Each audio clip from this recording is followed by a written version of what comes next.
മഹാലക്ഷ്മി സീരിയലിൻ്റെ എപ്പിസോഡിൻ്റെ റിവ്യൂയിലേക്ക് എല്ലാ കൂട്ടുകാർക്കും സ്വാഗതം. എന്തൊക്കെ പറഞ്ഞാലും പ്രതാപനാണെങ്കിൽ ഒരു സ്വസ്ഥതയും സമാധാനവും ഇല്ല.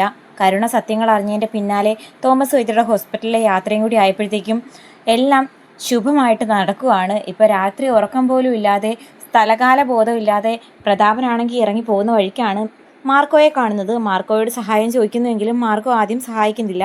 അങ്ങനെ വണ്ടി വിട്ടു പോകുന്ന മാർക്കോയുടെ ബൈക്കിൻ്റെ പിന്നിലിരിക്കുന്ന കണ്ണൻ്റെ അച്ഛനെ കണ്ട് പ്രതാപനാണെങ്കിൽ പേടിച്ച് വിറച്ച് ഓടുന്നുണ്ട്. ശേഷം മോഹിനിയമ്മയോട് മുത്തശ്ശി വന്ന് ചോദിക്കുന്നു, പ്രതാപനെ കാണുന്നില്ലല്ലോ, അവൻ റൂമിൽ കിടന്ന് ഉറങ്ങുന്നത് കണ്ടിട്ടാണ് ഞാൻ അങ്ങോട്ടേക്ക് പോയത്. റൂം തുറക്കുന്ന സൗണ്ട് കേട്ടപ്പോഴേ എനിക്ക് തോന്നി മിക്കവാറും പ്രതാപനായിരിക്കും ഇറങ്ങിപ്പോയെന്ന്. അവൻ എന്ത് സംഭവിച്ചു കാണും, എനിക്കെങ്ങനെ അറിയാം എന്താ സംഭവിച്ചതെന്ന്. ഒരുപാട് പാവപ്പെട്ട മനുഷ്യരെ ദ്രോഹിച്ചിട്ടുള്ള ആളല്ലേ, വല്ല ആത്മാക്കളും പിന്നാലെ കൂടിയിട്ടുണ്ടാകും, അതായിരിക്കും അയാളെ കാണാനില്ലാത്ത. അല്ലാതെ ഈ പാതിരാത്രി അദ്ദേഹത്തിന് ഇവിടുന്ന് ഇറങ്ങിപ്പോകേണ്ട ആവശ്യമില്ലല്ലോ എന്ന് പറയുന്ന സമയത്ത് നീ ചുമ്മാ അനാവശ്യമൊന്നും പറയല്, അല്ലെങ്കിൽ നീ അവൻ്റെ മരണം കാണാൻ ആഗ്രഹിക്കുന്ന ദുഷ്ടത്തിയല്ലേ. അതേസമയം പ്രതാപനാണെങ്കിൽ പേടിച്ച് വരണ്ട് വീട്ടിലേക്ക് വന്ന് കയറുന്നുണ്ട്. ആരോ കൂട്ടിക്കൊണ്ടു വന്നതാണ്. അപ്പം പ്രതാപനോട് മുത്തശ്ശി ചോദിക്കുന്നു, നിനക്ക് എന്താ പറ്റിയ പ്രതാപ, നീ ഈ രാത്രി ആരോടും പറയാതെ എങ്ങോട്ടാണ് ഇറങ്ങിപ്പോയത് ഈ ഇട്ടിരുന്ന വേഷത്തിൽ? അത് അമ്മ, ഞാൻ പറഞ്ഞില്ലേ, ആ കണ്ണൻ്റെ അച്ഛൻ്റെ ആത്മാവ് എന്നെ പിന്തുടർന്ന് വേട്ടയാടുക. ആ മാർക്കോ നമ്മൾ ആരും വിചാരിക്കുന്ന ഒരാളല്ല. അവൻ്റെ പിന്നിൽ എന്തൊക്കെയോ ദുരൂഹതയുണ്ട്, അതെനിക്ക് ഉറപ്പാ. ഞാനിപ്പോൾ ഇറങ്ങിപ്പോയ വഴിക്ക് പോലും ഞാൻ മാർക്കോയെ കണ്ടു. അവനോട് ഞാൻ എങ്ങനെയെങ്കിലും എൻ്റെ വീട്ടിലൊന്ന് എത്തിക്കാൻ പറഞ്ഞിട്ട് അവനാണെങ്കിൽ കേട്ടില്ല. നീ എന്തിനാ അവനോട് സഹായം ചോദിക്കാൻ പോയത്? സഹായിക്കാനെന്ന് പറഞ്ഞ് നിന്നെ ബൈക്ക് കയറ്റി ഉപദ്രവിച്ചാൽ പോലും അറിയില്ലല്ലോ. അതല്ലമ്മ, അവനെന്നെ സഹായിച്ചില്ലെന്ന് മാത്രമല്ല, ബൈക്ക് എടുത്ത് പോയ അവൻ്റെ ബൈക്കിൻ്റെ പിന്നാലെ കണ്ണൻ്റെ അച്ഛൻ്റെ ആത്മാവിനെ ഞാൻ കണ്ടു. അത് കേട്ടതും മുത്തശ്ശിയാണെങ്കിൽ ആകെ പേടിക്കുന്നുണ്ട്. നീ ചുമ്മാ ഇല്ലാത്ത കാര്യമൊന്നും പറഞ്ഞ് മനുഷ്യനെ പേടിപ്പിക്കല്ലേ രാത്രിയായിട്ട്.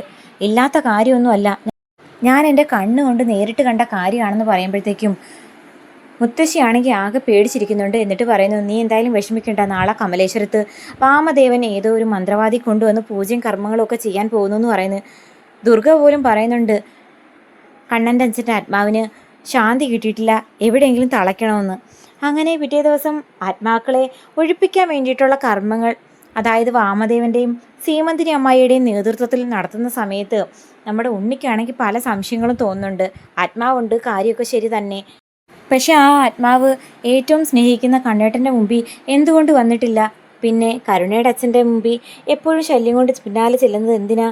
അയാളൊരു ദുഷ്ടനാ, പലരെയും ഉപദ്രവിച്ചിട്ടുള്ള ആളാ. ഇനി അയാളും കാണാമായിരിക്കുമോ എൻ്റെ അച്ഛൻ്റെ കൊലപാതകി? അയാൾ ലോറി ഇടിപ്പിച്ച് പലരെയും കൊന്നിട്ടുണ്ടെന്ന് ഞാൻ പണ്ട് കേട്ടിട്ടുണ്ട്. എൻ്റെ അമ്മാവൻ ആ കാര്യമൊക്കെ ശരി തന്നെ, സ്വത്തിനും പണത്തിനും വേണ്ടിയിട്ട് ആരെയും എന്ത് ചെയ്യാൻ മടിക്കാത്ത ദുഷ്ടനായതുകൊണ്ട് എൻ്റെ അമ്മാവനും കാണാൻ കാരണമായിരിക്കുമോ അച്ഛൻ മരിച്ചത്? അതിന് ഇയാൾക്ക് കൊട്ടേഷൻ കൊടുത്തതായിരിക്കുമോ എന്നൊക്കെ ചിന്തിച്ചുകൊണ്ടിരിക്കുന്ന സമയത്ത് കരുണയാണെങ്കിൽ വന്ന് ചോദിക്കുന്നു, എന്താ ഉണ്ണിയേട്ടാ, എന്താ ആലോചിക്കുന്നത്? ഒന്നുമില്ല. ജോലിയും കൂലിയൊന്നും ഇല്ലല്ലോ, എപ്പോഴും ഇങ്ങനെ എന്തെങ്കിലും ആലോചിച്ചിരുന്നാൽ മതിയല്ലോ എന്ന് കരുണയാണെങ്കിൽ കളിയാക്കി പറയുന്നു. നീ ചുമ്മാ ഇന്നും എന്നോട് വഴക്കിന് വരരുത്, അവിടെ പൂജയും മന്ത്രവാദമൊക്കെ തുടങ്ങിയില്ലേ, നമുക്ക് അങ്ങോട്ടേക്ക് പോകാമെന്ന് പറഞ്ഞ് അങ്ങോട്ടേക്ക് ചെല്ലുന്നുണ്ട്. അതേസമയം മാർക്കോയാണെങ്കിൽ നമ്മുടെ കണ്ണനോട് പറയുന്നുണ്ട്, എന്തായാലും സാറിൻ്റെ അച്ഛൻ്റെ മരണത്തിൽ എനിക്ക് ചില സംശയങ്ങളുണ്ട്. ഈ വാമദേവനും പ്രതാപനും ഇന്നും ഇന്നലെയും തുടങ്ങിയ ബന്ധമൊന്നുമല്ല, വർഷങ്ങൾക്ക് മുമ്പ് അവരടുപ്പത്തിലാണ്. ഇനി സാറിൻ്റെ അച്ഛനെ ഈ പ്രതാപനും കാണാൻ ലോറി ഇടിപ്പിച്ച് കൊന്നതായിരിക്കുമോ? അയാളെ ശല്യം ചെയ്യാൻ ചെല്ലുന്നു എന്ന് പറയുന്നതിൽ എനിക്ക് പ്രത്യേകിച്ച് അതിശയമൊന്നും തോന്നില്ല. പക്ഷേ കണ്ണസാറിൻ്റെ അച്ഛൻ്റെ ആത്മാവാണ് അയാളുടെ പിന്നാലെ കൂടിയിരിക്കുന്നത് എന്ന് കേൾക്കുമ്പോഴാണ് എനിക്ക് അതിശയം. അങ്ങനെ വരാൻ സാധ്യതയില്ലല്ലോ. ഇപ്പോൾ അയാളുടെ മകള് ഉണ്ണിയെ കല്യാണം കഴിച്ചിട്ട് അധിക വർഷം പോലും ആയില്ല. വർഷങ്ങൾക്ക് മുമ്പ് മരിച്ച ആത്മാവ് എന്തിനാണ് ഇയാളെ ശല്യം ചെയ്യുന്നത്? ഇതിൻ്റെ പിന്നിൽ എന്തോ ഒരു ദുരൂഹതയുണ്ടെന്ന് പറയുമ്പോൾ കണ്ണനും പറയുന്നു, എനിക്കും ചില സംശയങ്ങളുണ്ട്. വാമദേവൻ അമ്മാവൻ ആളത്ര ശരിയല്ലെന്ന് എൻ്റെ ജീവിതം കൊണ്ട് ഞാൻ മനസ്സിലാക്കിയതാണ്.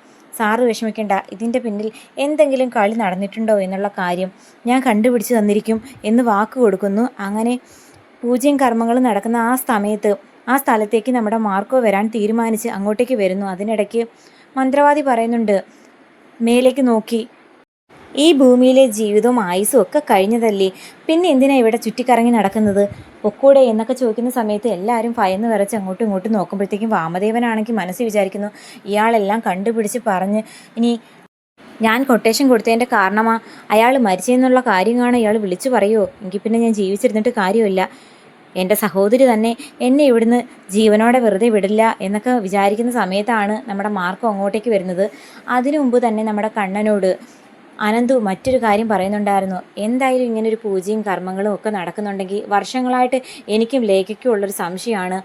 നിന്റെ അച്ഛൻ്റെ മരണം സ്വാഭാവിക മരണമല്ല, അത് കരുതിക്കൂട്ടി ആരോ അദ്ദേഹത്തെ കൊന്നതാ സ്വത്തിനും പണത്തിനും വേണ്ടിയിട്ട്. ഇപ്പം നിന്നെയും നിന്റെ ഭാര്യയും കൊല്ലാൻ വേണ്ടിയിട്ട് ഈ ശത്രുകൂട്ടങ്ങൾ എത്ര തവണ ശ്രമിച്ചിട്ടുണ്ട്. അതുപോലെ സ്വത്തിനും പണത്തിനും വേണ്ടിയിട്ട് നിന്റെ അമ്മാവൻ ഉൾപ്പെടെ ഈ പ്രതാപനെയും കൊണ്ട് കൊട്ടേഷൻ കൊടുത്ത് കൊല്ലിപ്പിച്ചതായിരിക്കുമോ നിന്റെ അച്ഛനെ എന്ന് പറയുന്ന സമയത്ത് എനിക്കും പല സംശയങ്ങളുണ്ട്. എന്തായാലും മാർക്കോ ആ സംശയം തീർത്തു തരാമെന്ന് വാക്ക് പറഞ്ഞിട്ടുണ്ടെന്ന് പറയുമ്പം മാർക്കോ ഒരു വാക്ക് തന്നിട്ടുണ്ടെങ്കിൽ ഉറപ്പായിട്ടും അവൻ ഇതിൻ്റെ പിന്നിലുള്ള സത്യം കണ്ടുപിടിക്കും എന്ന് പറയുമ്പോഴത്തേക്കും മഹിയാണെങ്കിൽ നന്നായിട്ട് പേടിക്കുന്നുണ്ട്.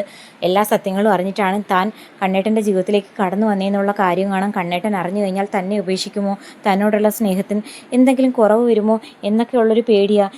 എല്ലാ സത്യങ്ങളും അറിഞ്ഞിട്ടും താൻ എന്തുകൊണ്ട് ഇതെല്ലാം മൂടി വെച്ചു, എല്ലാം തുറന്നു പറഞ്ഞുവിടായിരുന്നോ എന്നൊക്കെ ചിന്തിക്കില്ലേ എന്നൊക്കെ 100 കൂട്ടം സംശയങ്ങളുമായിട്ട് മഹാലക്ഷ്മി നിൽക്കുന്നുണ്ട്.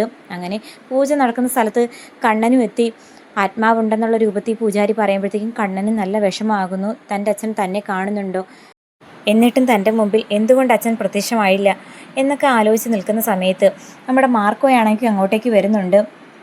അപ്പം മാർക്കോയെ കണ്ടിട്ട് പൂജാരി പറയുന്നു, ഈ ആത്മാവുമായിട്ട് ഇയാൾക്ക് എന്തോ ഒരു ബന്ധമുണ്ട്, നീ ആരാണെന്ന് ചോദിക്കുന്ന സമയത്ത് ഞാൻ ആരാണെന്ന് ഇപ്പോൾ പറഞ്ഞു തരാം എന്ന് പറഞ്ഞ് അവിടെ ഇരിക്കുന്ന നിലവിളക്കെല്ലാം കാലുകൊണ്ട് തട്ടി തെറിപ്പിച്ചെറിഞ്ഞതിന് ശേഷം ഒരു കുടമെടുത്ത് അദ്ദേഹത്തിൻ്റെ തലയിലേക്ക് ചവിട്ടി എറിയുന്നുണ്ട്.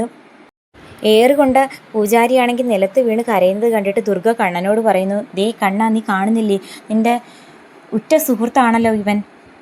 ഇവിടെ ഒരു മംഗളകാര്യം നടക്കും, അത് അലങ്കോലപ്പെടുത്താൻ വേണ്ടിയിട്ട് നീ മനഃപൂർവ്വം വിളിച്ചു വരുത്തിയതാണോ ഇവനെ? എന്താ കണ്ണ നീ ഒന്നും പറയാത്തതെന്നൊക്കെ ചോദിക്കുന്ന സമയത്ത് മാർക്കോയാണെങ്കിൽ നേരെ വന്ന് നമ്മുടെ ഉണ്ണിയുടെ ഷർട്ടിനിട്ട് കുത്തിപ്പിടിക്കുന്നു. നിൻ്റെ അമ്മായിയച്ഛനും മുത്തശ്ശിക്കും ഞാനൊരു വാണിംഗ് കൊടുത്തിട്ടുണ്ട്. ഇനി മേലാ മഹാലക്ഷ്മിക്ക് എന്തെങ്കിലും ഒരു ആപത്ത് ഉണ്ടാക്കാനായിട്ട് തുനിഞ്ഞിറങ്ങിക്കഴിഞ്ഞാൽ അതിൻ്റെ ഭവിഷ്യത്ത് നിങ്ങളുടെ മോൾ അനുഭവിക്കുമെന്ന്. അത് ധിക്കരിച്ച് നീയാണിനി മഹാലക്ഷ്മിയുടെ പിന്നാലെ ശല്യം കൊണ്ട് നടക്കുന്നതെന്ന് ഞാൻ അറിഞ്ഞു കഴിഞ്ഞാൽ ജീവനോടെ വെച്ചേക്കില്ല. ഇതെൻ്റെ ലാസ്റ്റ് വാണിങ്ങാ. ഇനി എന്തെങ്കിലും ഒരു ശല്യം മഹാലക്ഷ്മിയുടെ പിന്നാലെ നടന്ന് ചെയ്തു എന്നും കാണാൻ ഞാൻ അറിഞ്ഞു കഴിഞ്ഞാൽ എണീറ്റ് നടക്കാൻ പറ്റാത്ത രൂപത്തിൽ നിന്നെ പെരുമാറി വിടുമെന്ന് വാണിംഗ് കൊടുത്തു പോകുമ്പോഴത്തേക്കും കരുണയും ദുർഗയൊക്കെ ആകെ പേടിച്ച് നിൽക്കുന്നു. ഉണ്ണിക്കും ടെൻഷൻ ഇല്ലാതില്ല. അപ്പോൾ എന്താകുമെന്ന് കാത്തിരിക്കാം.